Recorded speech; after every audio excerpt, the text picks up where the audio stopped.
15 Minutes with Riz, a very special interview with my pal Lern Elwell, and all things Halloween. All that and more today on the Number 2 Show.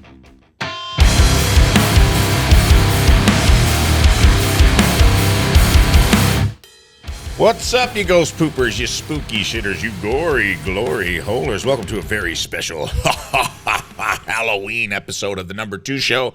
I'm your host, Rafe Williams, coming to you live from 18 North Central Tactical Laser Tag Studios.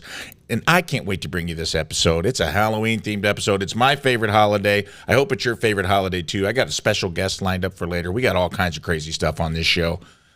But right now, I want to get right into it with my first special guest, my sidekick, the Frankenstein to my Dr. Frankenstein, the man,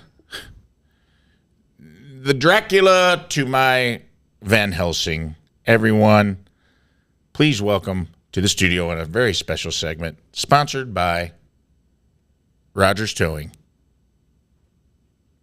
15 Minutes with Riz.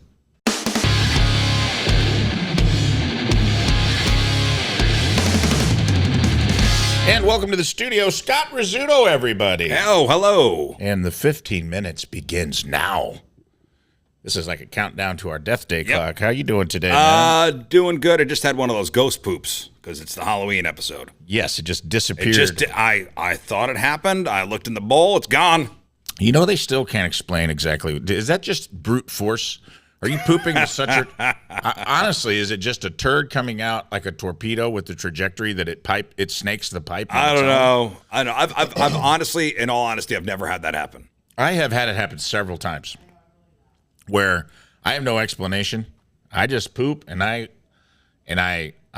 like, oh, let's see what the damage is here. And it's gone? Nothing. Water's crystal clear. It's like nothing happened, dude. Very spooky. It's almost like the trajectory or the velocity of the turd really blows it out. I'm sitting here with my bud Riz. I got to tell you, we got a Halloween party coming up. Yeah, we do. We do have a Halloween party. I'm excited about it. I'm going as Captain Ron. It's a shipwrecked Halloween party. So I went yesterday and I got a spray tan for the first time. Yep. I don't know if everybody can see that. The people that are watching on YouTube or Spotify. I mean, you look like a little dark. It looks like you've been out in the sun. Yeah. You know, sun-kissed. Yeah, it wasn't as crazy as I thought it was going to be. Because you had a spray tan you've had a spray tan in the past. I have. I lost a bet once, and I had to get 4 coats of the darkest spray tan you could imagine. Oh, okay. So you were almost at full C. Thomas Howell Soulman level. Well, I learned that day there's only so much tanner your body could absorb because you'd only get so dark with the spray tan. So you reached max spray tan threshold. I did, and I went into one of those booths where you kind of turn around. They spray you, like a machine sprays you, almost like when you drive your car into one of those car washes, the 1-bay car washes. Oh, this wasn't a person. You went into bay number 4. Yeah. Mm-hmm. What's that like? It was interesting. I was in a Speedo. Okay. Maximum skin exposed. I wanted to go naked, but they're like, no, I don't want. We don't do that here. So I had a hell of a tan line. Why not naked if there's no one spraying you? I don't know, man. I get if someone's got an airbrush. They were weirded out. They were weirded out by me wanting 4 coats in the first place. They're like, why? I go, it's a bet. 4 coats, huh? Did they advise against it?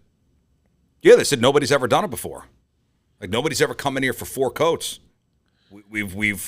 We're all curious to see how dark you could get, how much tanner your body could absorb. How bad was it? Was it like, this has gone too far and people are going to think I'm culturally appropriating bad, or it was you pretty just bad. look dark? My daughter, I think, was 4 or 5 at the time. She started crying when I came home. I was like a different dad. Yeah. Thank God it was around Halloween time. You were Carl Winslow when you came home. You know, it's funny. It was around Halloween time. Okay. So I could kind of pass it off as like, it's a Halloween costume kind of thing. Yeah. But again, that would be weird. That almost makes it worse. That does make it worse. In some ways. Did you, what if you'd have been the first guy to, like, find out you can get spray tan poisoning and you just... You're like, yeah, I lost a bet. My luck. Now I have cancer. My luck. that would be the case. I could see you sitting on a doctor's little wrinkly paper, which, by the way, when are they going to upgrade that? Oh, the wrinkly paper at a doctor's office? Yeah, what's up with that, man? Let's talk about it. What's up with the wrinkly one-ply tissue paper that just makes you feel like you're sitting on a Burger King wrapper? Well, what else are they going to use? I don't know, man. Something a little softer, something that doesn't crinkle. There's something unsettling about that noise when you're sitting there. You're already nervous. You're at a doctor's office. It's uncomfortable, and then you get up on the table, and it starts. Yeah. No, I know, and it's usually the room is cold. Yeah, it's very bright. It does evoke something. Then you gotta lay back and you hear all the crinkling underneath you. You make you feel silly. I'm ready to get my balls felt for a hernia exam. When I hear that crinkling sound, I pull down my pants automatically and just have somebody, hey, is anybody gonna check me for a hernia? I'm ready. And imagine getting bad news and then having to sit up and hear it all crinkle beneath you. It's demeaning, really. There's got to be some sort of. What about plastic wrap? Something. I would take plastic wrap. That would make me feel slightly better, or whatever the disposable gowns are made of. It's almost like cloth, right? I think plastic wrap, because you could have that in a roll. Because they roll that out. It's those giant rolls of the paper. If the plastic wrap, you pull it over. I think actually be more hygienic. You might be right. Probably more hygienic because it's got more coverage. Yeah. Because what is that? What is that paper doing? What is that paper really doing? Nothing. It ain't doing nothing. You know what it's doing? It's making you feel small, and it's making you agree to pay the exorbitant bill that they're going to charge you, because you already feel like you lost. You feel like a child left to play in the tissue paper that the gift came in. I don't like it. I don't like it either. Could you imagine Frankenstein's monster on the slab? But he's a doctor. He didn't do that. He didn't lay down a piece of tissue paper for Frankenstein to be like, he's alive. When Frankenstein first gets up and his arms are up, and you hear the crinkling of the paper. Yeah, totally. And then Frankenstein, he ain't scaring nobody coming off tissue. No, I'll tell you that. Coming off tissue paper, absolutely not. No. You know what Frankenstein's going to do? He's going to feel like a real turd. That's what he's going to feel like, and he's going to have to go get a Happy Meal. Well, you looked a little sun-kissed. I could tell maybe you were laying out in your driveway on a nice, sunny day. Well, the way you guys made it sound, you and another coworker of ours, was that I was going to be leaving a trail of orange sludge everywhere I went. Like, be careful with your car interior. You got to go buy a pair of pants. You'll ruin your pants. And I got all freaked out, and I was like, man, how bad is this going to be? Well, that's what I was told when I got my 4 coats. They're like, don't touch anything. You don't want to streak. Make sure when you lay down, you put, towels down because you're going to stain your bedding. Yeah. Well, 4 coats is crazy. That's true. I don't know. I had a lady. She took a little, she had a little airbrush. She was pleasant. She kind of detailed me a little bit. I kind of felt like a keyboard getting cleaned. Yeah. My wife's had it done in our bathroom. So she had somebody come over, and they set up a tent in the bathroom. Really? So like a spray tent. And a woman came over, basically airbrushed her. Man. Delivery. Yeah. Tan delivery. Mm-hmm. What a time to be alive. Really? Deliver you an indoor tan. Nobody talks about, as much as we bitch about the future not being what we want it to be, some of it's there. Imagine having to explain to somebody in, let's say, Africa who needs to walk 4 miles to get clean water. Oh, sure. That you have somebody... A child that can't get a early education because they're carrying pots of water 3 miles on their head to their family. Have somebody come to your house to spray paint you their color. So you don't have to get it out in the sun. So you don't have to be outside in the sun. Because you don't want to risk the skin cancer they're risking to give their family hydration. Yep. It's wild. Well, let's not think about that. Let's just enjoy the muscle definition that it looks like I have. Because did you have them spray on a 6-pack? I asked. I was like, hey, can you just spray me on like a 6-pack? Like airbrush me and it's weird that we pay for our bodies to be decorated like T-shirts at a state fair. That's the only time I've ever seen airbrushing in the past. It's usually like it used to be an airbrush T-shirt that would be like Bryson and Jane, and it'd be like a airbrush picture of a ball and chain. Do you remember those? Yeah, of course I do. Yeah, and everybody had like the little airbrush T-shirt. Yeah, on a plain white Hanes T-shirt. Oh yeah, you'd go to the state fair, you'd come back with a little kitschy T-shirt that had you and your gal's name on it. And now we're spraying sunbeams out of there. So who knew? Well, it's going to look good for your costume, Captain Ron. Yeah. Who was it? Martin Short and Kurt Russell. Yeah, and that movie's this is an interesting argument. As I was looking up this costume, this is what I wanted to get into with you.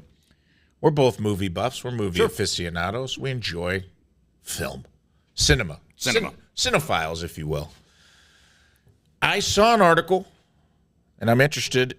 And I didn't know this. I thought Captain Ron would be an obscure, fun, tangential character for a shipwrecked-themed party. I'm like, there's going to be a lot of Captain Jack Sparrows, dude. There's going to be a lot of... Oh, yeah, the theme to our party is shipwrecked. So. Yes, so there's going to be a lot of Titanic. There's going to be a lot of mermaids. There's going to be a lot of Captain Morgans. Yeah. But only going to be one Captain Ron. There's going to be one Captain Ron. But when I looked it up, it said... Captain Ron get cult classic status? Because they said it's a movie, according to Rotten Tomatoes, borderline cult classic. And, I was thinking about that, and I was like, do you think it deserves... Like, when's the last time you saw Captain Ron? Because I watched it to kind of get an idea. I mean, it's been since the 90s. Right. Let's see. I want to see when it came out. Like, it's been since the 90s. I remember the movie. I remember seeing the movie. Yeah. So probably renting it. Yeah. I don't think I saw it in the theater. Me neither. I remember specifically renting it. But I remember it being on the previews of a lot of movies I watched. Like, when you used to rent VHSs, they would come with 3 or 4 movies in the previews. And Captain Ron was like a quintessential preview movie. You know what, though? And here's why maybe it's not a cult classic. Do they play it ever on like HBO, or is it one of those? Was it one of those movies where it was on Comedy Central on like a Sunday? Yeah, that's kind of what I feel like Captain Ron and Mannequin, and so it came out. Let's see. God, it doesn't even say. I'll tell you this: it's 26%. Came out September 18th, 1992. It's got 26% critic reviews. What do you think it got on the popcorn meter? Audience. So what was the critics? 26. 26 critics. I'm going to say, so if you're saying it's a cult classic, then it's going to have high score for the movie going public. I'm going to say 72. 52%. Okay, so not great. So not great. But I watched it, and here's what I'll say about it. There was like a section of time, late 80s, early 90s. Things were changing. There was a transition from the 80s into Cold War and Gorbachev versus Reagan to the 90s. Bill Clinton's playing a saxophone. The Soviet Union's crumbling. The world, hair metal's gone. New alternative music. Nirvana's hit the scene. Things are changing. And there was like a little subsect of like PG-13 family-friendly movies that were just like, were they great? No. But it was like, it was just something you could sit around and watch with your mom and dad at home. Because this was like the boom of VHS rental, Yeah. Or like, and those movies had their place in time where it was like, it wasn't really for anybody, which made it for everybody. It was just Martin Short playing the straight man, Kurt Russell, hot guy. Wife probably liked looking at that. Playing like a little salty pirate. It's a little adventure movie. They go to get a boat. They find out, there was always some family that was like overworked mom, overworked dad. Stressed out. Captain, the family's on the verge of breaking up, but vacationing with Captain Ron, and they got on some kind of adventure, and they all wind up being closer than ever at the end. Yeah, they go to the Caribbean to sail this boat this yacht that they think is worth $1 million back to Miami. Turns out it's a barely seaworthy, and at the last minute they cancel the expensive captain because this yacht company was going to buy it, and then Kurt Russell shows up. Captain Ron and the family learns about love, life, and adventure from a hooker with a heart of gold. Yes, if you will. and again, it's the family in turmoil, and this miscreant is the one piece the family's been missing to bring them back together. Right. And I don't know, man. I watched it and I was like, I could see where this could have some cult classic. I'll have to watch it again. It's not great. It's not bad. It just is. It's Captain Ron. And it's like, it's easily digestible. You don't have to think about anything that's happening in the movie. You know what it is? It's like the movie Cheaper by the Dozen with Steve Martin. Yeah. It's these family-friendly, everybody, That's the perfect genre. You're killing it. It's right down the middle. It's inoffensive. Yeah. We're done. We all sat on the couch. We watched this rental. 100%. We got to spend an hour and a half together. Fine. The family in the movie's closer together, and we are closer together having watched this for an hour and a half. Yeah. Good to spend time with you. I'm going to my room to listen to Alice in Chains. Yep. It's the next iteration of Uncle Buck. Yes, Uncle Buck. It's always it's like the family adjacent scamp showing up to shake things up and get the family out of their droll routine. Yes. And with that being said, my 15 minutes is up. All right. Well, so we're going to give it cult status? We'll give it cult status, yes, because I status. can see this movie bringing people together. All right, that concludes a segment I like to call 15 Minutes with Riz. I love you guys. Happy Halloween. We'll be back after a word from our sponsor, 18 North Central Technical Laser Tech. Welcome back, everybody. Thank you. That was a short word from our sponsors, who we appreciate. And now I'm back in this very special number 2 show, spooky Halloween episode. And I'm here with a very special friend who's going to help me navigate the rest of the show, and I'm excited. Riz is out. Lern is in. Welcome to the Annals of History.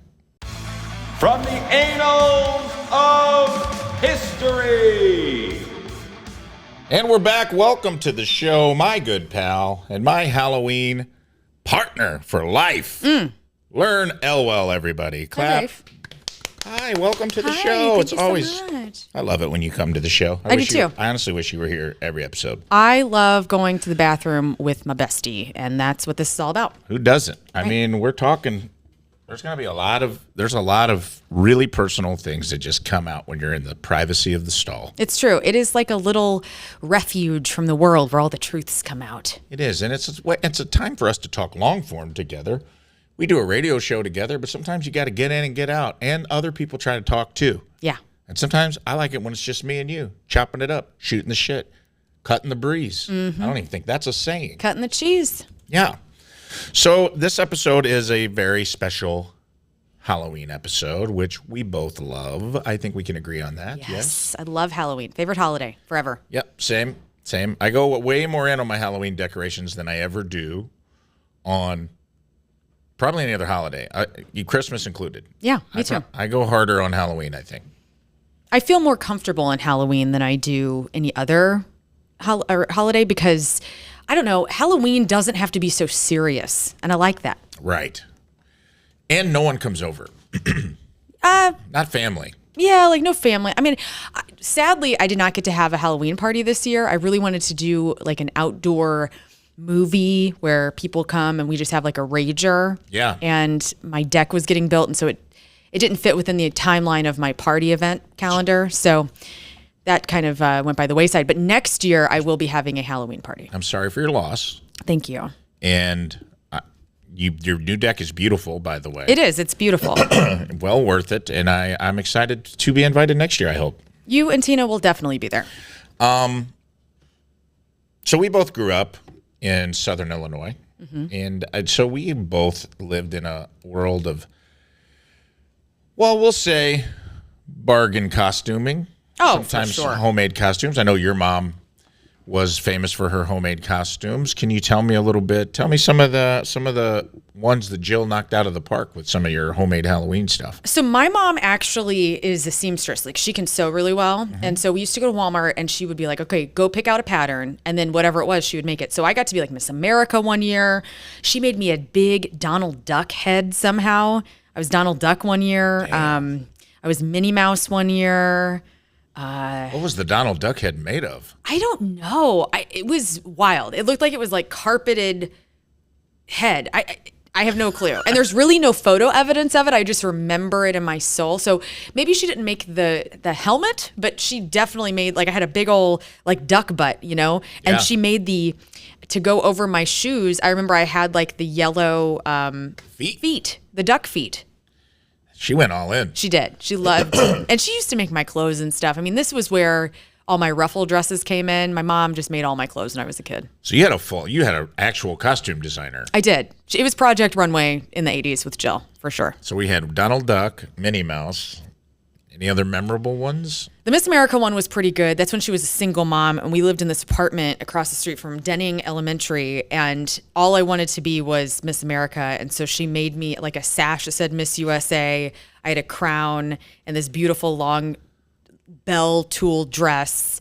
And then one year she was being from Gone with the Wind, Scarlett O'Hara. Okay. And this is when she was dating my stepdad, and she made this beautiful Southern belle, massive, with like a hoop skirt, green and white dress that Scarlett O'Hara wears in Gone with the Wind, and had a bonnet. And I was like, ooh, I want to be that, even though I'd never seen Gone with the Wind. It's 4 hours long. You're a little kid. You don't understand it at all. Oh, that's 2 VCR tapes, too many. Oh, yes. And so she like busted that out real fast. So she and I were twinning one year for Halloween as well. You were both Scarlett O'Hara? Yeah. And was your stepdad Jerry Rhett Butler? I believe he was, yeah. I don't remember I think he just like drew a mustache on his face. I don't know what happened. That's pretty much, what's his name, Clark Gable? Clark Gable. Yeah. Pretty much just the pencil mustache. Right. And a suit. And that's all the guy has to do for Gone with the Wind. Yeah, I think he had like a bolo tie or something. That's great. I had the opposite. I did not have a seamstress, but I did have a mom who tried hard, and I appreciated that. And I've talked about it both in my act and to you personally, but I've had some wild ones. Oh yeah, Star Wars. Yeah. My mom dressed me as Star Wars, the concept, not the not a character, and just painted me green, gave me bumblebee antenna and a silk robe that she banged my dad in, and sent me to the town parade. As one does. And you know what? I owned it. My little aluminum foil sword. Obviously, I was a Sith Lord. There was no other way around that. And, one year I was George Michael. What did that consist of? Earring?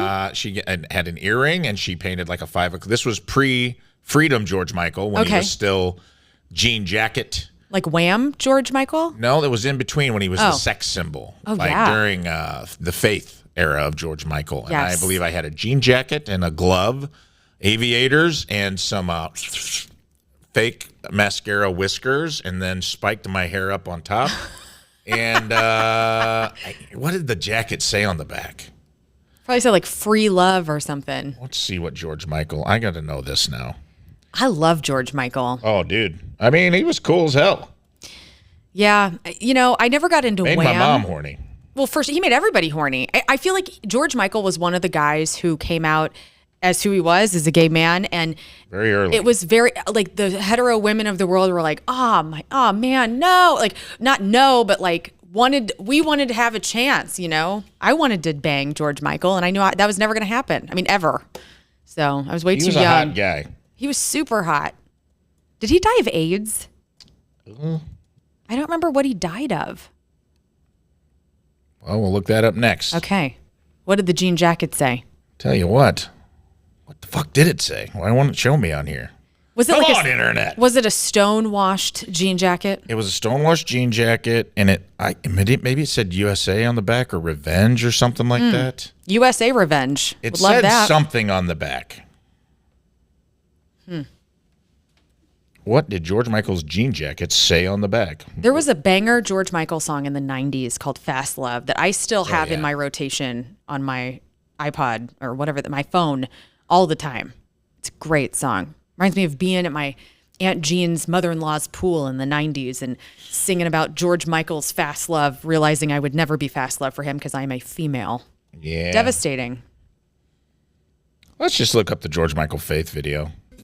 This was this was popped the look. Collar. I had cowboy boots, popped collar, jeans. Maybe it was a leather jacket, and that's why I couldn't find it. This is still the look for me. Yeah. I mean, honestly, I would rock this now if I could. Look at those cool ass boots. Definitely not. Oh, yeah, it says Revenge. Revenge. That's what it said on the back. That's awesome. So did Jackie write Revenge on the back? She did. It said What a great BSA mom. on the front and Revenge on the back. And honestly, pretty badass costume. Sweet as hell. Look at this guy's little butt. I love him still. Sexy as hell, What a George hot Michael. guy. Gosh damn it. This whole video, he ain't playing that guitar at all. He's not moving his hand or nothing. Look at that. Then I had the glove and the chain. Oh, yeah. There you are. Look, you're Here over it there is. in your purple pumps. Now you're coming to the Purple party. pumps. Learn, get over here with old Rafe Michael. Where'd the girl go? That's how. Well, how that's gay the he only was. thing. It was He goes, just- you can show her feet. That's That's it. Right. And we're just assuming those are women's feet. Yeah, that might be a guy's foot. Oh, here we go. Here we go. We're just not going to show her. Oh, here she comes. There's a butt. Was she ever I getting hate to that the- he couldn't have a man. And I mean, this was before. I mean, now you see LGBTQ music videos, and it's like normal and great. Like nobody gives a shit. And Sure. but in this time, because what year did Faith come out? The 80s. Yeah. You know, like nobody was. Like no gay artists were really giving it to us straight. Like they were giving it to us straight. They were perpetuating straighthood. Yeah. I mean, the clues were there with Wham. I will say that. For he was sure. dropping some breadcrumbs when he was with Wham. Then, but without this era of George Michael, we don't get Freedom, which is an amazing song, amazing video. I know. And that was that was the first gay artist coming out video right there. Christy Turlington singing in a Please. bathtub. Yeah, weren't all the models in there? Yeah, dude. Naomi Campbell. Yeah, a bunch of hot. Cindy, I think, was in it. Kate Moss. Tons of hot chicks supporting his move. Every chick that wanted to bang him coming out to support him not being bangable by chicks. And you know what? That was a good time to be alive. It was. He really was the turning point. And then and the guy's got talent. He could sing. So yeah, that was probably my mom's best work. Okay. As opposed to Star Wars, which wasn't her best work. Or letting my little brother go as Urkel, which I've discussed on this show before. It wasn't her best. It was, listen. Yeah. It was the 90s. It wasn't out of malice. We just didn't know what we know now. I know. And in small towns, sometimes Dumb. some happens. culturally sensitive things slip through the cracks. It's true. Sadly. And it doesn't make you a bad person as long as you learn from it. Yeah, that's a good point. And no actual Urkel was harmed in the making of that video. Good. And last year, you were talking about a Halloween party. We had a Halloween party. We got a Halloween party this weekend coming up. If you're listening to this pod, it will have transpired by now. We have a big Halloween party for the radio show that we're on, and in Ballpark Village in St. Louis, and it's lots of people. It's huge. It's the only time I've ever been to a party that I felt like I was in a movie because the costume contest is a $10,000 grand prize, Yeah. and people show out for that shit. Oh my God! Like last year, it was incredible. Animatronics. People. What was the one? There was Fortune teller the from dragon. Big. The dragon was awesome. The Yes. lady who was, what's the fortune teller in Big called? Zoltar? Oh, Zoltar. The lady who Zoltan. was Zoltar or Zoltan. And walking around inside the booth, Right. It was amazing. There were some really kick-ass costumes last year, so I'm looking forward to it.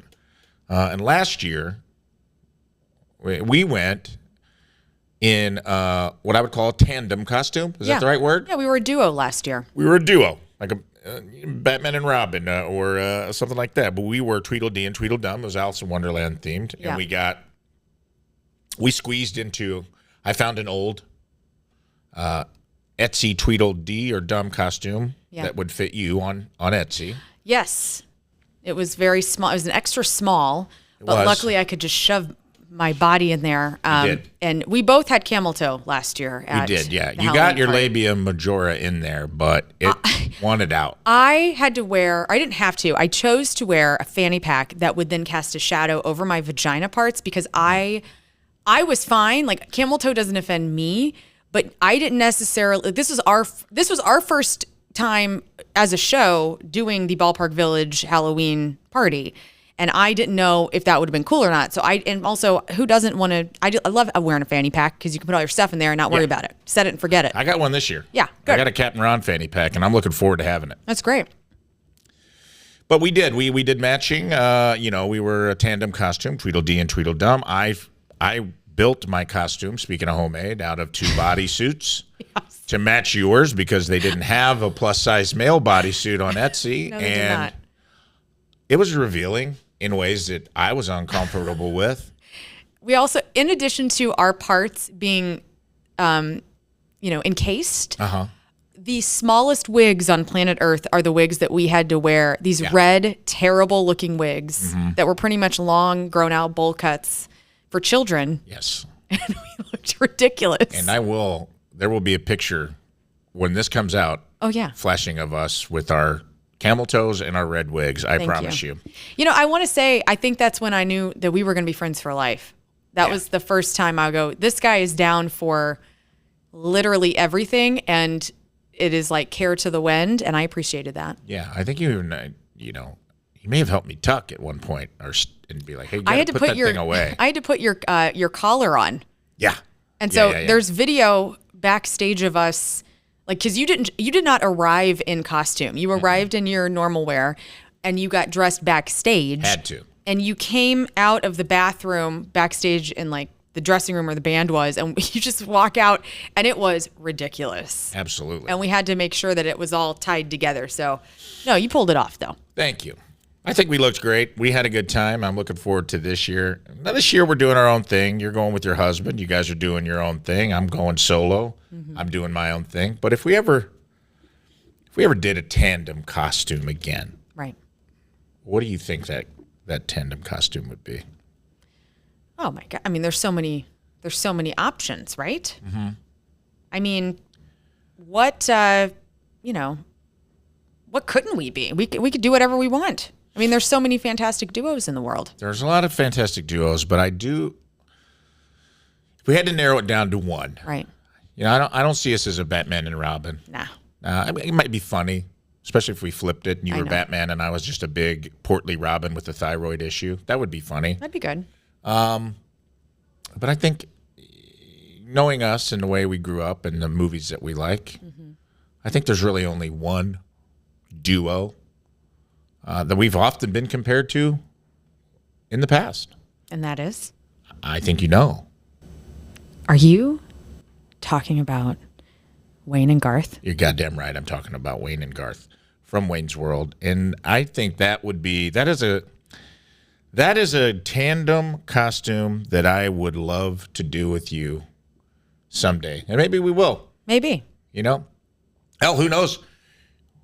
What if all of a sudden an episode of the number 2 show, we fell into a portal and it just became like an episode of Wayne's World? Yeah.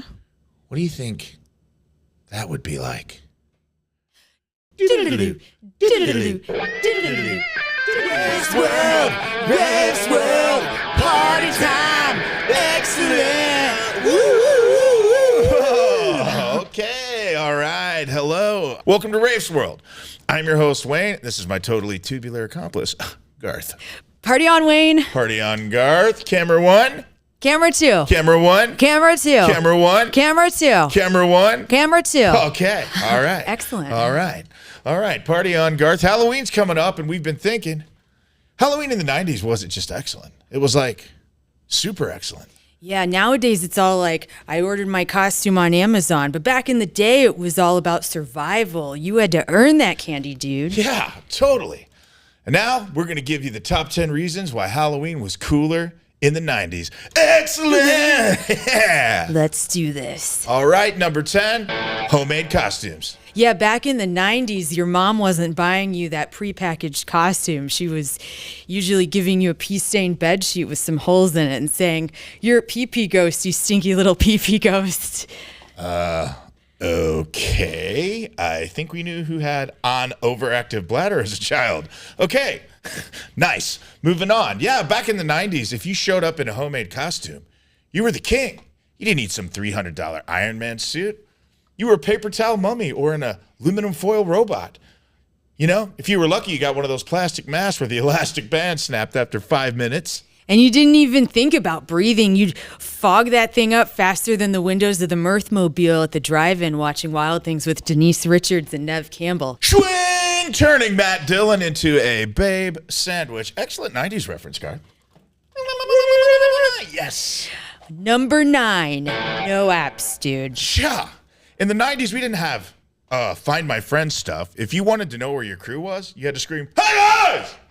Hey, guys!" and hope someone echoed back from the next block. And you didn't have to have a flashlight app either. You had this tiny little flashlight that your dad bought at a gas station that was dimmer than your ex-girlfriend, Stacy. Harsh, dude. But true. Okay, without apps, you had to plan, right, Garth? Exactly. Okay. First, I'd grab a Yellow Pages and call my buddy Kevin, who's got the best vantage point in the whole neighborhood from his treehouse. I'll have him radio down to the Candy Recon on his walkie-talkie. Then, I'll pop in my Commodore 64, run the Candy Mapper software I coded last week, and triangulate the top-tier houses based on last year's intel. Then, I'd synchronize a Casio calculator, watch it from optimal candy collection windows, and after that, I'd borrow my mom's long-range cordless phone, dial it to the party line, and bounce the signal off my dad's satellite dish. I'll then redirect it through Kevin's Super Nintendo, up to the weather station, over Cleveland, and down to my garage where I've got a printout ready, my dot matrix printer with the best route to the full-size bars. Dude, it was genius. It's almost too easy. Exactly. What plan would you come up with now? First, I'd access a secret neighborhood Wi-Fi network that I totally hacked last summer. Then, I'd tap into the street cam footage of Old Man Jenkins's Ring doorbell. I'll track the flow of trick-or-treaters using their Apple Watches as tracking devices to pinpoint the houses handing out the good stuff. After that, I reprogram my GPS to overlay the candy distribution heat map. Then, I'll set the course at 73.4 degrees west, bounce the signal off a public router in the library, through my neighbor's smart fridge, reroute it up to SiriusXM satellite over Indiana, down to the relay station in Albuquerque, beam it over the Pacific and straight into my phone. From there, I'll lock onto the full-size candy bars and navigate with precision. Dude, it's almost too easy. Whoa, did you just get possessed by my spirit? It felt like I was totally inside of you. Oh, that's what she said. Oh, thank you. Whoa! That's what she said, Cam! Oh, nice. Okay, next up, number 8, candy rivalries. Yeah, it was a full-on candy war, man. You'd trade your Snickers for a Kit Kat like you were a day trader in the New York Stock Exchange. And you always had that one kid trying to pawn off candy corn like, "Cha, right? I'm not trading a Reese's for a handful of crayon tips disguised as candy." Candy corn is like the fruitcake of Halloween. It just won't die. Exactly. Number 7, no adult supervision. Yeah, parents didn't helicopter back then. They were like, "Here's a pea-stained pillowcase. Go nuts." Yeah, totally. You could be like 8 years old running through the streets like it was Mad Max Trick-or-Treat edition. No curfews, just pure chaos. Master Blaster runs Barter Town. It was Lord of the Flies, but sugar daddies instead of spears. Yet somehow there was always a kid everyone called Piggy. Number 6, TV specials were epic. Dude, remember when the Great Pumpkin and Charlie Brown was around? Yeah, Linus waited around for that giant pumpkin like he was on an AIM chat room dial-up to connect.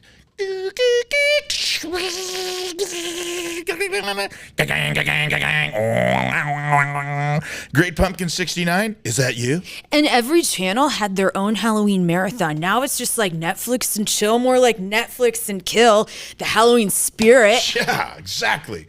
Number 5, the haunted houses were legit. Yeah, they didn't have like safety regulations or whatever. You'd pay $5 to walk through some guy's garage with a fog machine and you'd come out with tetanus.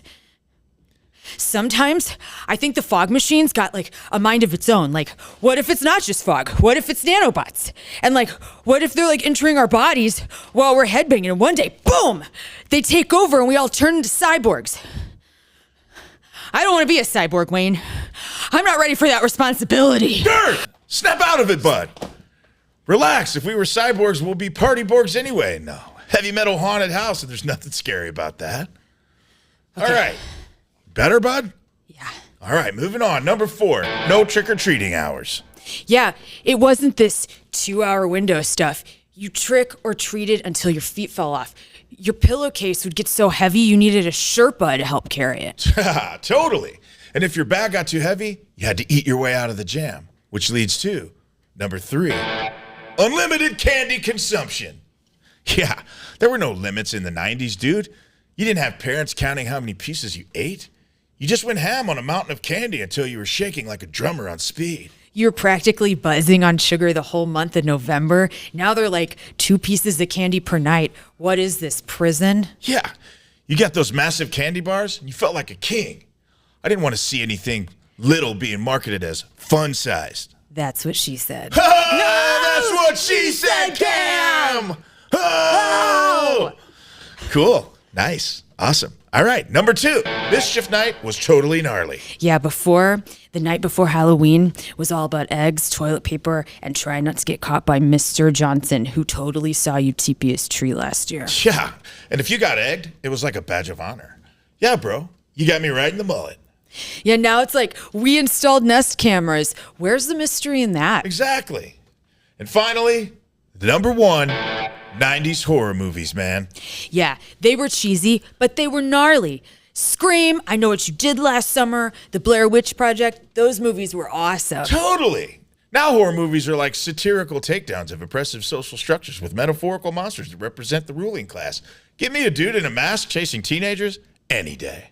And let's not forget the ultimate hocus pocus. I mean, come on, Winifred Sanderson was basically the queen of the 90s. Hey, Wayne, do you ever get excited thinking about a 4-way with the Sanderson sisters while Billy Butcherson is watching, but he can't tell anyone because his mouth is sewn shut? No? Yeah, me neither. Just kidding, I totally do. Swing! Long live the Sanderson sisters. So there you have it, the top 10 reasons Halloween was cooler in the 90s. Rafe's World! Rafe's World! Halloween time! Excellent! Woo, woo, woo, woo. Party on, Wayne. Party on, Garth. Whoa! Whoa. Whoa! What just happened to us? That was wild. It was insane. Felt so real. Whoa. I think we got to take a commercial break for us to get our bearings back. Please, that concludes a segment I like to call the Annals of History. We'll be back after a word from our sponsor. Welcome back, everyone, to Rafe's World. The number 2 show. I am excited. We just had a crazy, completely disassociated segment. I don't even know how to explain what happened in here, but now we're back. Rafe and Learn are back. We're on the can. And we're here to answer questions from fans and give advice in a little segment I like to call Tank Talks.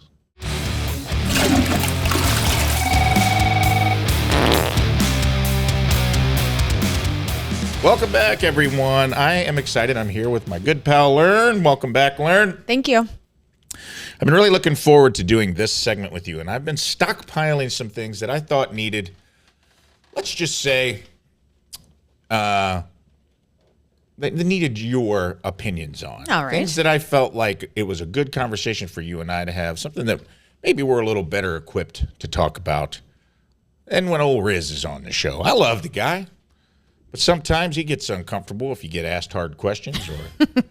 So, he's an empath, Rafe. He's an empath, but at his own discretion. That's true. Not always every single minute of every single day. And I just felt like I got some fun questions. I got some very thoughtful questions that I've kind of been saving up and that I would hope you will help me answer today. Do you feel good about that? Bring forth the questions. Bring forth the questions. Now, last time you were on, we did a Halloween-esque episode. We did tarot readings, which I really enjoyed. Everyone loved that episode. And we may do that again. We may have. Do you remember what your name was when we did that? Was it Miss Lern? It was Madam Lern. Madam Lern's tarot readings. That's right. We'll read the tarot. It was nice. I should have brought my tarot cards. I could have actually that would have been terrorized this whole show. You could have came over here on my little desk. We could get a Ouija board over here. Yeah, do some levitating. That'd be cool. This place might be haunted. Oh, please. This place has dead souls walking around everywhere. Yeah, I don't know. I'd say half the people working in radio are dead inside. So that's one of the prerequisites for getting a job on the radio is, does your soul have a death date? Because it needs one. Yeah, they actually put an EKG monitor up onto me during my interview, and they were like, you seem like you're dead inside. I go, yeah, I'm a comedian. And they're like, oh, sorry, we didn't even have to run this test. Yeah. Cool. Well, let's get into it. What do you say, pal? Let's go. First up, I got a message from Dakota. I have a guy I've been talking to for 3 years. We have had sex once, but we still aren't like, quote, official. But we are moving in together in January. I'm a kind of guy, and my love language is touch.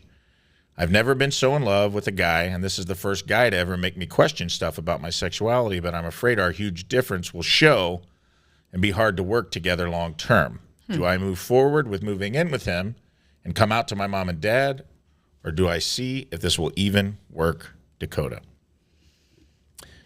This is a very good question. Yeah. It's a very thoughtful question. I met this person. I'll give you a little more context, too, because this person actually came out to an event I was at and asked me if I received this. And I said, I did. I've been saving it. And they gave me a little more context. Okay.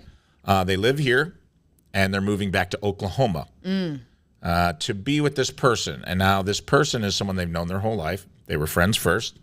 I think at that time, they were living straight, or at least not out of the closet at all. And the other person is somewhat out, but not all the way. And I think they struggle with their sexuality a little bit. And I think some of the problems, if this person's love language is touch, some of the problems stemmed from maybe not being totally comfortable with their sexuality or wanting people to know yet, and kind of struggling with that inner turmoil. They are moving forward with the move. They're going to Oklahoma to live with this person. Yeah. And they wanted to know, how they should handle it or what they should do. And this is somebody that's like, they're uprooting their life to move back with this person. So that's the context I do have. So let's try to give them our thoughts on this. Well, I'll start with you. What do you think? Yeah, I mean, my love language is touch as well. If you ever take the love language test, you can find out, and it changes. Sometimes your words of affirmation or gifts or acts of service or words of encouragement. But no, physical touch is an interesting one because not everybody loves to be touched and loves to be intimate in that way. Sometimes people just want to be emotionally intimate and not physically intimate. And so there's a couple of things going on here. So this is these are two men, I'm presuming. Two men, yep. Two men, and they both are coming out as gay. I believe so. Okay. I think the Dakota is out to everyone but parents. Got it. I believe. But, all right. He was a very ex-police officer, very manly guy, I would say, for, masculine, for lack of a better word. Like stereotypical masculine. Yeah, he didn't really present, he wasn't, if he didn't tell you, he wasn't like flamboyantly gay, for lack of a better word, but I believe he is definitely a little more comfortable with it, but it's also the first male relationship he's had. Yeah, this is a big one. This is huge. I'm actually kind of surprised that it's going to that level where, they're immediately moving in together. Like if I were a gay man and I was out to mainly everybody but my parents, I don't know if I would. I don't know. I don't know if I would go straight to moving across to a different state to be with somebody. I feel like I would maybe go to step, like smaller steps. I feel like he's kind of taking a grand leap. Yes. And it sounds like his partner maybe isn't out, or maybe this is his first gay relationship. Yeah, or at least the first serious one. Yeah. Yeah. I don't know. I wish I were a gay man and would know, because I'm sure there's just a plethora of differences from like a hetero relationship. Like I'm a slow, like I take steps in my relationships. I don't, the one time I did hurry and move in with a guy, it went terribly wrong. So been there. And it's, and it lasted like 2 years and it got worse and worse and worse. And so I hope that's not what's going to happen to Dakota. But also physical touch is something that you can work with, right? And that's mainly about communicating. So maybe they move in together, they're a shared space, that intimacy emotionally will grow. They'll understand each other's habits and quirks and things. And hopefully there's a conversation in the future where, hey, I like to cuddle more, or I like to be like physically touched to be reassured, or, or I like PDA. There's all sorts of physical touch. It's not just sex. It's like, because for me, and I can kind of relate to Dakota with this love language, I love to be reassured by Tim with like a handhold or like a kiss or, something with a physical touch to. Yeah, touch isn't always a hand job. No. Sometimes it's. Truth. Yeah. I mean, it's nice. Sure. Sometimes I'm not it turning is. it down. But mainly it's just innocent touching of like grabbing you or putting your arm around somebody. And like that's a big deal. So maybe we're jumping the gun. Like, are we thinking that it's sexual intimacy and that's what he's looking for? Or is he just looking to be touched more in general? I think it's both, but I do think there was, for a while, just because I talked to this person and got some context, for a while they weren't super sexual. It was more of like a emotional relationship. Yeah. And this other person struggles a little bit with maybe their sexuality, and they took a break, and then he started dating someone else, and the other person got really jealous and was upset. Mm-hmm. And that's how all this transpired. It was like, no, I want to be with you. I'm just like, I'm struggling, and I want to be more physical, and I want all these things, and I'm trying. So it is a hump they're trying to get over. It felt like to me, and with the information that I have, I would say, and I asked him this. I said, do you feel like this is some sort of like, we live in the Midwest. You guys were Oklahoma boys, right in the middle of the Panhandle. It's cowboy country. You were an ex-cop. There was like kind of these masculine undertones. Yeah, these masculine jobs and masculine upbringings. Do you feel like, the same thing about coming out with his mom and dad? I'm like, are you feeling a little bit like maybe he's struggling with some of the inner self-loathing that happens from society telling you your whole life that like this is wrong, or that a man's not supposed to behave this way? And he said he thought there was a lot of that. I'm sure that is the biggest struggle. My heart goes out to anyone who is gay, the LGBTQ plus community, because what a crazy thing to have to explain to the world and to be up against judgment. And you don't know when or where that judgment is coming from. And that's why I wish there was just a universal acceptance, just like there is with hetero relationships. I mean, I've been a heterosexual female my whole life. I've been boy crazy since the get-go, and I was almost praised for that because that is, in the quotes, like a norm. And so when one of my best friends growing up, like as a kid, like in grade school, was this young guy, and he was, he would sleep over at our house, our slumber parties and stuff, and we knew that he was gay in grade school, and he never explicitly came out to tell us he was a gay man until he was in high school, but we knew, and it was so amazing because having a gay friend at such a young age and just kind of understanding, and our parents all talked and were 100% supportive, and it wasn't a big thing. It was just as is, and it was almost like the best gift of childhood to be raised with a gay friend, because it really didn't, it wasn't like a bomb dropped on me. And I feel like there's a lot of people in the world where if they don't have anyone in their community who is gay, the first time they meet somebody who's gay, they don't know what to do, and they usually handle it wrong, and and all sorts of judgments and misunderstandings are falling around, and so I don't know. My heart goes out to him, but I feel like maybe getting away and moving somewhere together would be a positive thing, because then you're both on a new journey together. And hopefully Dakota can come out to his family, because I think that is really important for him as well as his family, to have all of the honesty out in the open, and hopefully have acceptance and not have to hide who they are, because that's completely, nobody should ever have to hide who they are. I agree. I agree, and I think, one of the things I said to Dakota in person, and I would reiterate it here in case this is relatable to anyone else listening, go to therapy. Go to couples therapy. And I said, would this person be willing, would your boyfriend be willing to go to couples therapy and talk about, like, get a neutral party because there's so much baggage that's in any relationship. Oh, yeah. And then when you add this other shit on top of it of like internalized self-loathing or, not understanding how to speak to each other in each other's love language, that's a problem in every relationship. That's not a gay, straight problem. That's a relationship problem. Yeah. That is a lot of times people try to communicate in their love language and it's not the same. Sure. So if you're, for instance, Lern and I are very similar. I am physical touch / words of affirmation. I need you to give me a kiss and a hug and a hand job every once in a while. I'll be honest. I like those Tina. two. And yeah, or whoever, the boss, whoever. So terrible. I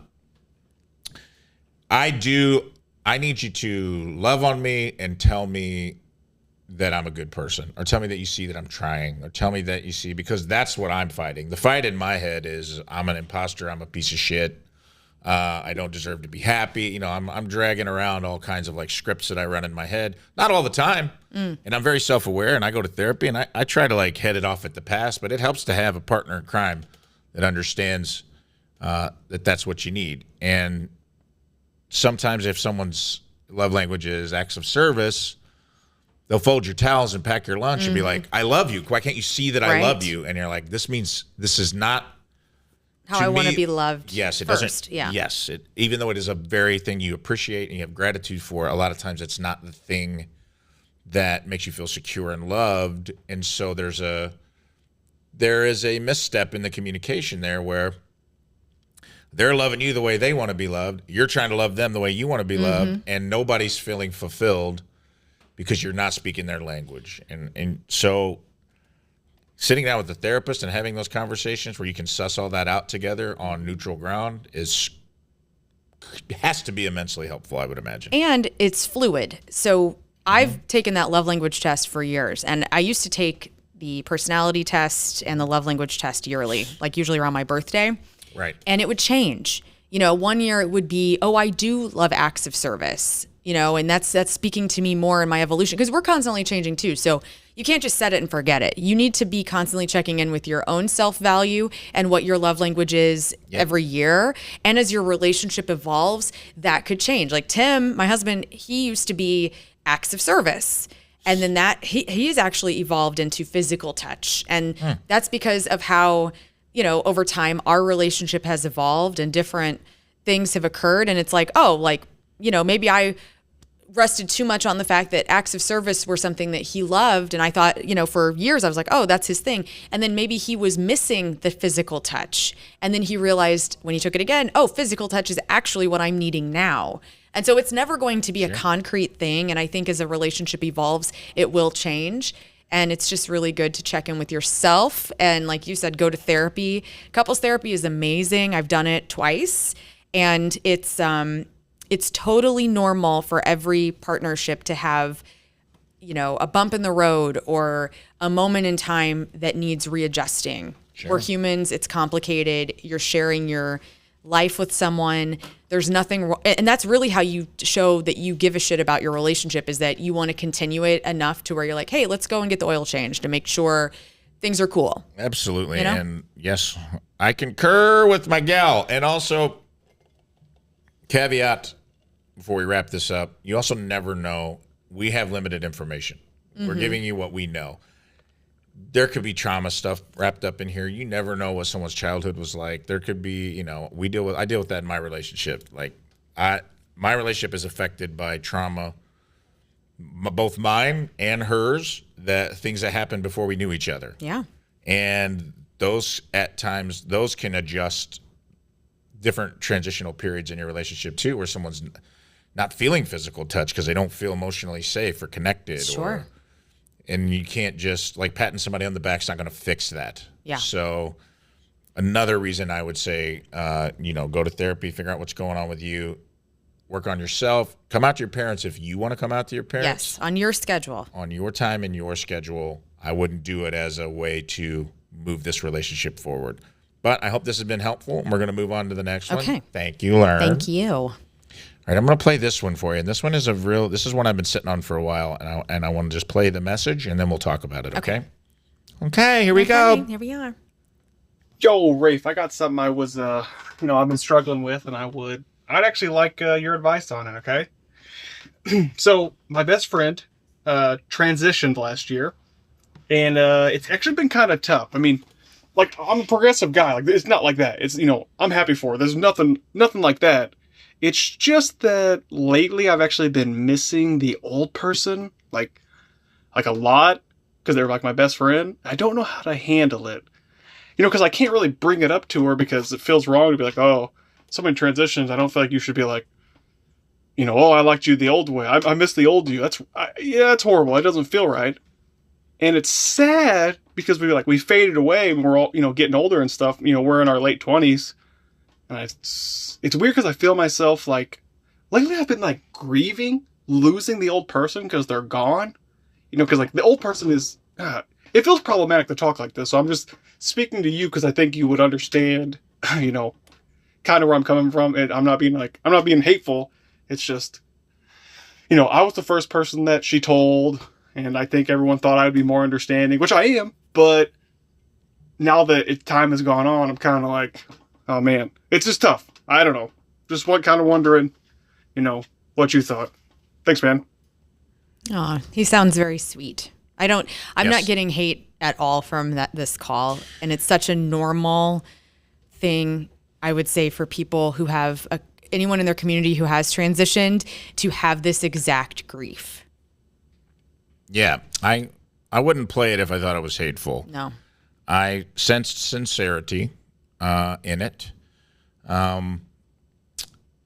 That's a tough thing to navigate because I'm also assuming by the pronouns that he used in this call that this is a male friend who's transitioned into female. Yeah, trans woman.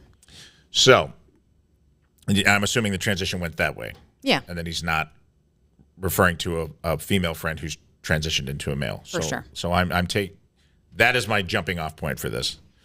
And I agree with you. It's hard for me because my initial thought was I have a very close friend who I've talked to about this. I actually ran this past them. I love them very much. They would identify as non-binary, my friend Sophia. I love them very much. They're an awesome person. And I've been there through, and granted, not everyone's the same. Everyone's journey is different. I've never felt like the person changed for the most part. A lot of, in my opinion, and granted, you could be talking to a more cis, white, straight male, so probably not the expert in this field. Most of what is changed, and when I talked to Sophia about it, the thing we agreed on was like a lot of gender stuff is performative, right? It is societal performative stuff. It's like society decides what gender means. And the core, when they started to transition and started wearing a binder and started presenting more male and got on testosterone and things like that, I didn't feel like the core person changed at all. There was really no one for me to miss. The way they were presenting themselves to the world changed. But the core person that I loved and the person that I felt close to and that I chop it up with and do bits with didn't change at all. So, which, by the way, one of the best jokes I can never tell, I'm going to tell on their behalf right now. They once said to me in a conversation, I'm at the point in my transition where if you're attracted, no matter who you are, if you're attracted to me, you're a little gay. And I think that's hilarious. And I wish they would go on stage and tell that joke. But for me, I would say, and I would be curious what you think about this, Lern, maybe look at can you identify exactly what it is you miss? Because do you miss the dynamic of a guy, the bro dynamic, the hanging out with a bro? Is this really about missing a piece of your friend, or do you maybe have issues? And I'm not saying you do. Do you have female friends? Is this I miss this, my friend has changed so dramatically that there's not that much of them left. And I do get, sometimes when people transition, at the beginning, it is such an important thing to them that they wear it on, that it is the thing they lead with, and they're leaving parts of themselves behind that may present in a way they don't want to be seen anymore. Right. So there may be some of that going on. I without knowing the person, I don't want to assume or project. I'm going to assume that it is just presentation to the world. So I would ask yourself, because I do think you can have this conversation with someone if you love them and they're your friend. I think you need to tread lightly. And respectfully. Yeah. But what I would say is, it's a societal change that's good for them. And I wonder, before you go to them with anything, I would make sure your side of the street is clean and airtight.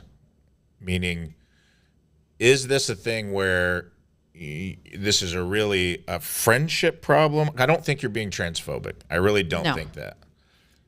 What I wonder is this a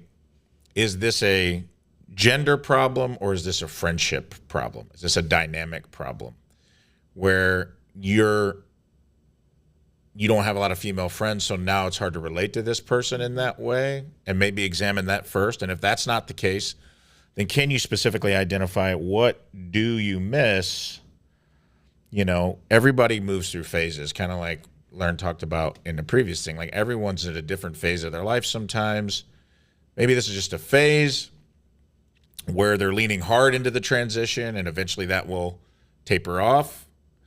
So, I'd be curious to what they're really having a problem with. What do you think about that? Well, I'm thinking about, I have two people in my life who've transitioned.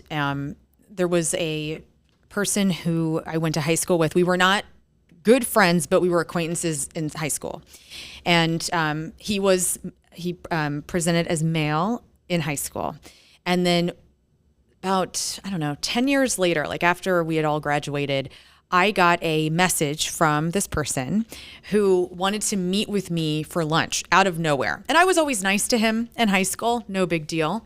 And so I thought, I'll hang out and just, come out with you for lunch. And we went, and this person was transitioning into a trans woman. And it was incredible because I had not had a sort of revelation with a person in my life before like that. And so we were having lunch, and I was essentially getting to know her. I was saying, oh my God, like, I never really knew this person completely in high school, and I just watched them completely transform into who they actually are in the safety of time and in their own space in the world. Sure. And we got to talking and had lunch. And to be honest with you, she was very bitchy. And I remember thinking, wow, this is completely different type of vibe I'm getting, like, personality-wise, than who I remember. And that was fine. But I was like, oh, I'm not like, and she was making fun of people we went to high school with. And I just thought, I don't know if I'm like, I don't hang out with people that are bitches. I just really don't. And so but I had these same kind of thoughts where I'm like, am I being transphobic? Like, what is this? And so I accepted her 100%. Sure. But I was also like, I didn't want to do the thing where, because she is a trans person, that I'm not going to be authentic to who I am too. And I was like, okay, I don't know if we will be the best of friends. I accept you. I'm so happy that we had lunch.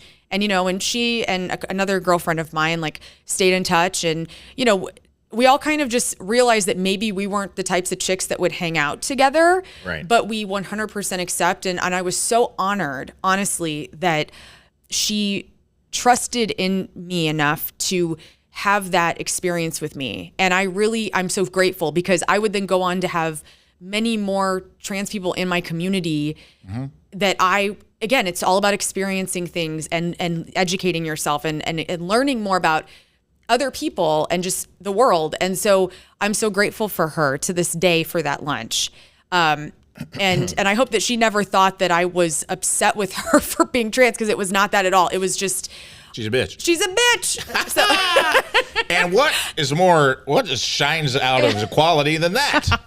And so I hope I don't she's like amazing. you for you. Yeah. So it has nothing to do with your gender. But then years later, I went to high school with a young lady, and who I didn't really know, again, that well in high school, but always appreciated her. She was like a hippie and just like super cool and like just awesome. She's a musician. And years later, we would stay connected, like on socials and stuff. And I'd see them out. I would always like say what's up. And then he have transitioned into they may be non-binary as well. Sure. And it's like the best thing ever because I actively interact with this person all the time and just have them in my life and honestly just want to like shower them in the support. And because like I'm realizing they haven't really changed.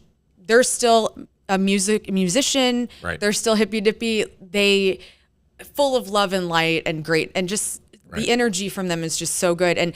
But I finally felt like I finally knew them completely. Yeah. So I had been a witness to this person, for 15 years or however long it's been now. And now I'm really understanding them in a way that was the missing particle of them this whole time. And so, it really is back to the caller, the grief that he's feeling for his friend. I mean, I wonder if he's watched Harper and Will on Netflix because I started it and it's a tearjerker and it's beautiful. It's about Will Ferrell and his writer from SNL friend who like transitioned into a woman, and Will Ferrell is using his platform to educate the masses about being a friend to your friend who is transitioning, and it's lovely. And I think that there's nothing wrong with the grief that this guy is feeling. I think I agree with you with tread lightly, make sure you know exactly where you're coming from with what you miss exactly. And it could just be like, I miss my bro, and maybe their friend is, or his friend is, maybe she's being a bitch, I don't, maybe he misses the kind of more low key energy or something, it could just be an energy or a personality trait change that is not setting well. And that could be it. And it doesn't make you transphobic. It just makes you go, oh man, I don't know if this is a person that the friendship is going to continue on the same wavelength it's been because we're not meshing personality wise. And it sucks, but it's also possibly a reason that people that fall out of friendship. Like, and this happens with my cisgendered straight friends too, where, somebody gets divorced and they go off the rails and they become a total asshole. And I'm going, I don't want to put up with this right now. And our friendship just needs to take a break. Like that's friendship and normal. It ebbs and flows because it's an interpersonal, intimate relationship. So, and maybe there's some normalcy to that across the board, no matter what gender or sexuality or gender stress type, that you're having in your life at all. So and I can't agree with you more. I equate it to, it's not the same thing, but it is kind of similar. Like when I quit drinking, there were people who liked to drink with me, who missed that relationship. Oh yeah. Who were resentful of it, even though it was the best thing for me in my life, and it was the best. I was being the best version of me and the true, more authentic version of me. There were people that relationships suffered. Mm-hmm. And I'm not saying that not drinking alcohol and living your truth as far as living as a man or woman are the same thing. I'm just saying like it's a big change. Any kind of big change. And that's why I was like, I think the caller should really look inward and say, what is the dynamic I'm missing? Yes. Am I missing, am I missing a person or am I missing a dynamic in the relationship? And it's okay to grieve the dynamic. Yes. You're not a bad person for that. It's okay to say like, man, I miss getting hammered with you, bud. I know. But I'm glad you're not drinking. And it's like, and I think if you go in, you seem so lovable and sincere in your call. I think if you go in with that attitude, it would be very hard for this person to not see the goodwill that you're coming to them with.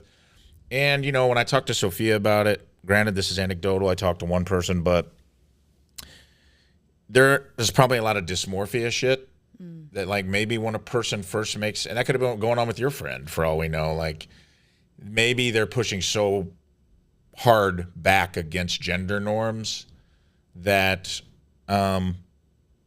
they can't be certain parts of themselves right now with you that maybe you miss because they're trying to navigate breaking away from those gender norms, and that's hard. Yeah. And you just have to be patient. And if you love them, and it seemed through the call like you do like the new person, like whatever you perceive this new person to be, that you're still trying to maintain the friendship, and you seem sincere about that. And you know, that's the main thing, is the person they are right now a friend that you want to keep outside of the gender.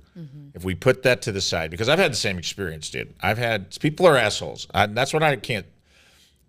You can be an asshole and be anything. Gay, straight, trans, non-binary. Asshole is the universal language of humanity. And it's the universal, I don't want to hang out with you. Exactly. I met a guy, a transitioning man in a onesie covered in bananas, drunk off his ass. Oh, no. In the back of Handlebar here in St. Louis one night. And I already don't like being around super belligerent drunk people. And he was just railing on the table about straight white men and ruin. You fucking piece of shit. You're a piece of shit. Oh, no. And I go, hold on. Brother, let's get a couple facts straight. Are you transitioning? Yes. How do you identify?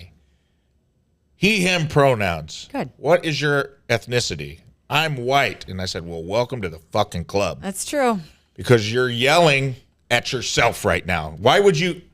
Everything you just said is true. We suck. Why would you join us? Well, that's how I know it's not a choice. But I was like, you got to come over. Now you're with us. Just sit down at the table and take it on the chin like the rest of us. Like, you're a straight white guy now. And it resonated with him. Okay. You know? But I don't want to hang out with that dude. He was very, very drunk and very, very angry. And that's okay. And also, it's going to be messy. It's not going to be this like packaged perfection that I feel we all put this pressure on ourselves to navigate through with every type of relationship we're in. True that. And so I think when you just air it out and you just say, hey, this is going to be not perfect, but I mean everything with love, and I'm just going to try to nail down my issues and figure out where it resides, and I love you, and let's continue this friendship, and then moving on through it, I think they'll be golden. And honestly, they'll grow and they'll change. The friendship will change, and it doesn't always have to be bad. Change is not always bad. It's not. And evolution is the most constant in who we are as human beings, all of us. So you have to keep evolving. Otherwise, you'll crust up and you'll become dirt, you know? No one wants to be crusty dirt. And I'll put it to bed with this. You seemed like you were leading with love and understanding when you left the message. And I think if you carry that into a conversation with your friend in good faith, the outcome will be positive overall. Hell yeah, brother. I say give that a try. And check in. Let me know how it goes. I'm interested. Me too. Check in with us and let me know how it goes. Can we do one more quick one? Yes. I'm going to get the hell out of here. All right. This is the third one. We're moving on, people. But we're staying kind of in the same lane. This one's not as dicey. Okay. Rafe, forgive me, as I couldn't find an email address, so I'm hoping this is the right place to send this. Obviously it was, or I wouldn't be reading it right now. Cool. I'd like to remain anonymous. You have a lot of great relationship and sex advice, and I'd like to dip my little piggy into the pool of wisdom. Well, thank you. That's very sweet of you. My boyfriend, 25-year-old male, and I, 24-year-old female, have been together for 3 years, lived together for about 2. Sex has always been, well, a roller coaster topic between us. I won't go too deep into details, but he has performance issues and anxiety, and I simply never find myself in the mood. We've spoken about these issues, and really, they never cause a problem. We genuinely enjoy each other's company, and sex isn't a priority for either of us, but we come to current day, and it's probably been 2-ish months since we've been intimate, and I despise trying to, quote, plan sex. But I do really wish we had a more active sex life. I think we've both developed anxiety around the entire subject, and it's steamrolled, so it's been on the back burner. My question for you is, what should we do / discuss to make intimacy more of a priority again? Much love. I look forward to the show each week. Thank you, Anonymous. So. Okay. I know that was kind of long. No. Did we get it? Yeah. I have some ideas. Let's hear them. Okay. So, first of all, I think you're 25 is, you were at kind of the beginning of your sexual journey, right? Like, at least that's how I didn't have sex till I was 18. I was scared to death. Okay. So I was kind of a late, in quotes, bloomer. I was scared. I didn't want to get pregnant. Smart. I was on birth control. I did all the things. I was As a 19-year-old father, I can tell you, you were smart. Yes. And I luckily had parents that I could talk to about that. And my mom was like, we will get everything prepared. So, and I also wanted to have a relationship. I wanted to love the person. That was very important for me to have sex with somebody. I needed to love them. And that is for real. And all the 5 men that I've ever been sexual with, I've loved each one of them. So to me, when I think back to my sexual journey, when I was 25, I was just kind of getting to know myself and what made sense for my sex drive and my turn-ons and whatnot. And you have to do that research yourself. I am pro sex toy. I am pro, having some sort of information, learning your body, physiologically understanding how your body works and how your partner's body works. And then understanding, okay, how do I get myself to actually communicate that? Because that's the hardest part, right? Everybody has their own individual turn-ons and kinks and shit. All of us, everyone. Oh, yeah. And it's hard to get it out of your brain, out of your mouth, onto your body. It's like a 3-way stop that needs to happen, because even if you got it in your brain all worked out, communicating, it's one thing that can be embarrassing. And then getting your partner to actually perform and do the things that you need is a whole thing too, right? So to me, I think she needs to start with herself and figure out, what are my turn-ons? What are my turn-offs?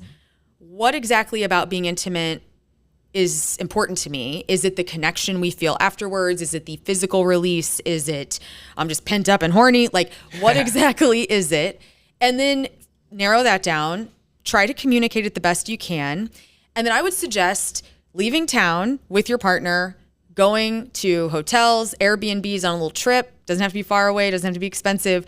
Getting out of your safe zone of your house and going and having these explorations and these experiences in a different zip code together, and get it. Because to me, there's something about that. There's something about the setting, even if it's just I'm not trying to promote public sex by any means, but even if you're banging in a van on a back road where nobody can see you and you're not going to go to jail, maybe that could be something. Working something external in that will kind of put you, nobody's completely comfortable, physically space setting comfortable. It's not on your couch because we've banged there a million times. It's now we're in Indiana and we got this cool micro hotel we're staying at, and we're going to bang in this bed, and it's we're in a different zone. We feel like different people almost.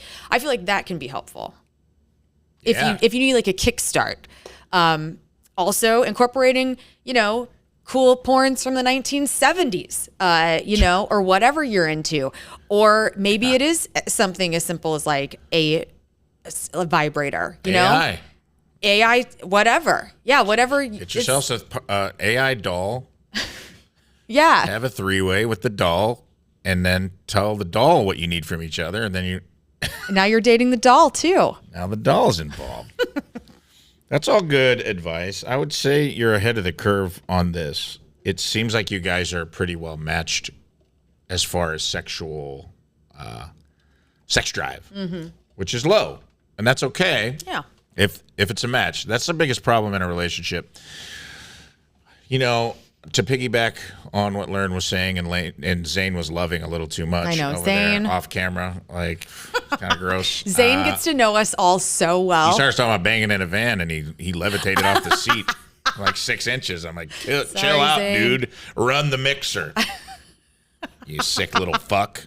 No, he's the best. He's a good kid, but I do feel like his weird uncle who's exposing him to all kinds of stuff. I sound like his pervert aunt, and I apologize. Yeah, we're gross. I love it. It seems like, I am a big proponent of sex without ego. What does that mean? What do you mean?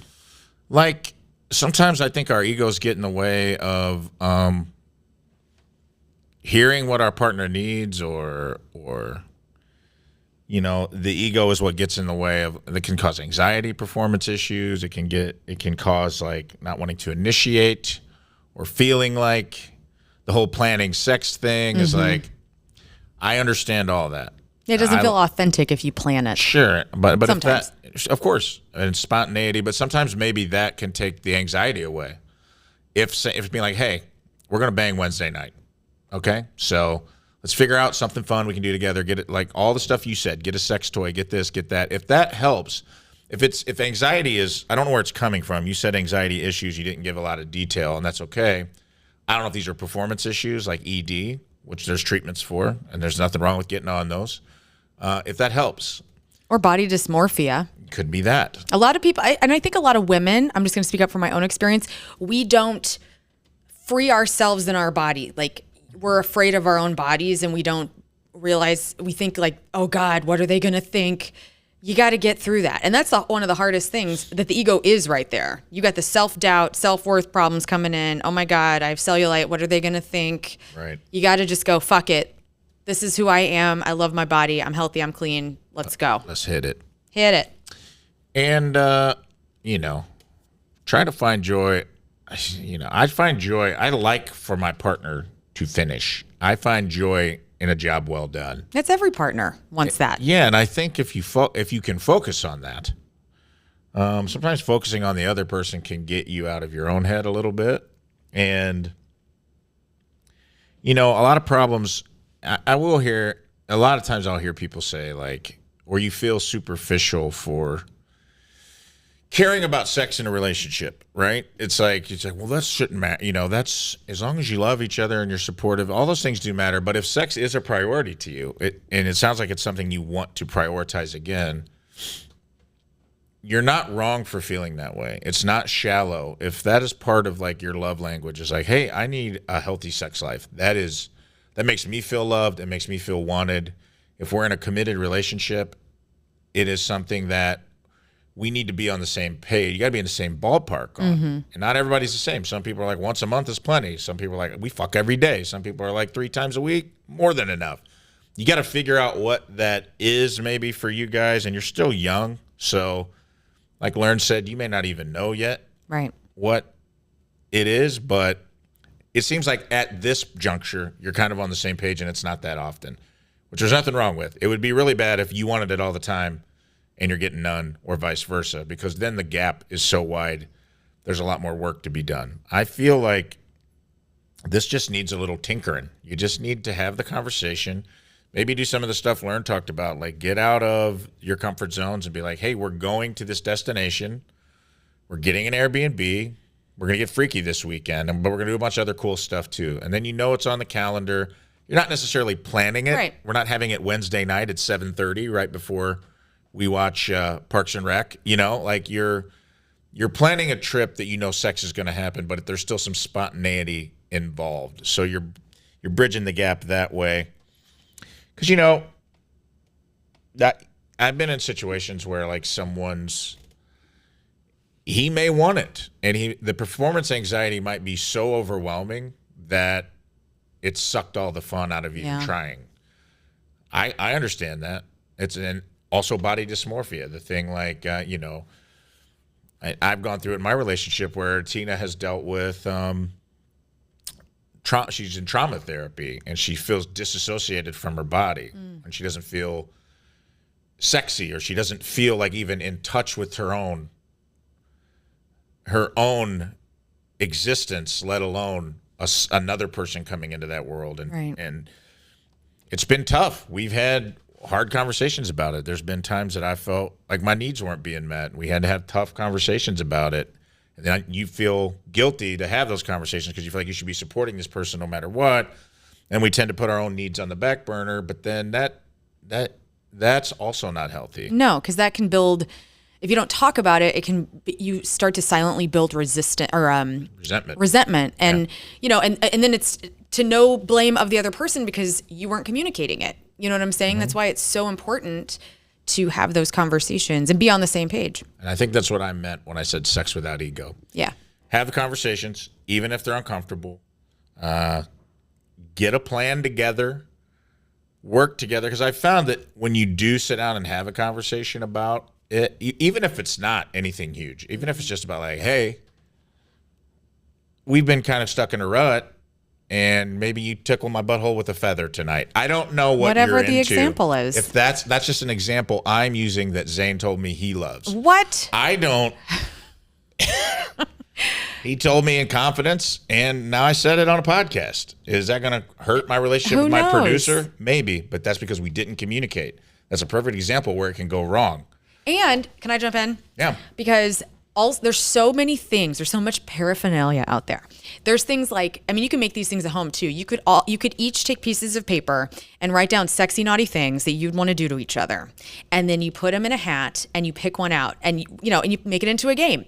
Or there's like the sexy dice. You can go to sex stores and get those. There's so many fun little accoutrements that can be playful, because that's the other thing. Intimacy doesn't have to be so serious all the time. It can be playful and fun, and kind of open up your creativity through that.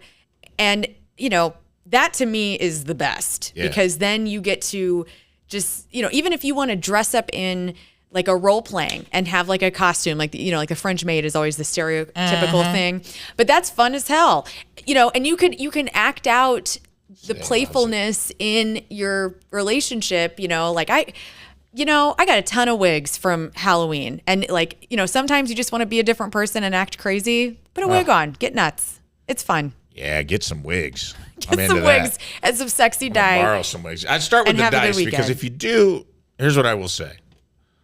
Start with the wigs and dice. Yeah. Because once you start throwing stuff in a hat, right, you don't want to be wildly off. You know what I mean? What do you mean? Like putting something in there that they're not ready for? Kiss my feet, and the other person's like, peg the fuck out of me. And you're like, whoa, dude. You could talk about it. It's okay, but it's like you don't want to just throw that Hail Mary out. No, I say throw it. Okay. Who gives a shit? You can always put it in the trash. You don't have. Right. It's not binding. Okay, the hat with the stupid notes, not binding. You're right. Okay. You're right. It's all about consensual sex. But she's driving home my point: sex without ego. Make it fun. Make it loose. Make it light. And everybody comes. Everybody wins. Everybody comes. Uncle Rafe's. Everybody wins. Uncle Rafe's rules. Orgasm promise. Wow. We're having a good time. 98% of the time. There's going to be the 2% where you're just in your head about work, and I can't do anything about that. But 98% of the time, everybody comes. Everybody wins. Check in with me. Let me know if you have the conversation. Lern, I appreciate your insight on all these topics and that. I love bringing my insight to the interwebs. That concludes this segment of Tank Talks. We'll be back after a word from our sponsor. Everybody comes, everybody wins. Thank you for watching or listening to the number 2 show, special spooky Halloween edition. I've been your host, Rafe Williams. I'd like to thank my guest, Scott Rizzuto, up top, and the incomparable, lovable, and insightful Lern Elwell for joining me on the podcast today. This pod had it all, people. We talked Halloween parties. We talked spray tans. We talked... we disassociated, traveled through a portal, and got an episode of Wayne's World in here. We had thoughtful, insightful conversations about tough topics during Tank Talks. It was one of my favorite Tank Talk segments I've ever done. I know it sounds cliche, but it was very helpful to me. If you enjoyed the show, you're listening on Spotify, YouTube specifically, leave a comment, like and subscribe. I know it sounds like I'm an influencer right now trying to TikTok my way into your heart, but it really does help with the pod. Listen, guys, I transcend genre, okay? This ain't a true crime podcast, okay? This isn't a fantasy football pod, okay? This is a weird guy in a shitter talking to other people, maybe in the shitter, maybe driving their cars. I've created a new genre, so it's hard for people to find me. And the easiest way, if you enjoy what I do and you think it's fun and it's funny and it's a good hang, tell people about it, share episodes, like and subscribe so people with like-minded ideals might be able to find me. And if you leave comments, it all helps in the algorithms. I don't know how it works, man, but it really does help. So I appreciate you. Once again, I'd like to thank my very special guest, Lern Elwell. She's a wonderful human being and one of my best friends, and I appreciate every time she comes on. I wish she would just come on and be my co-host, but I can't talk her into doing it. So I'll just have to take special guests when I can get it. And also, thanks to Scott Rizzuto for his grumpy and always insightful segment up top. Big thanks to my sponsor, 18 North Central Tactical Laser Tech, for sponsoring the studio. Until next time, I'm your host. This is the number 2 show. I'm Rafe Williams. Always wipe front to back and pull down your pants before you go.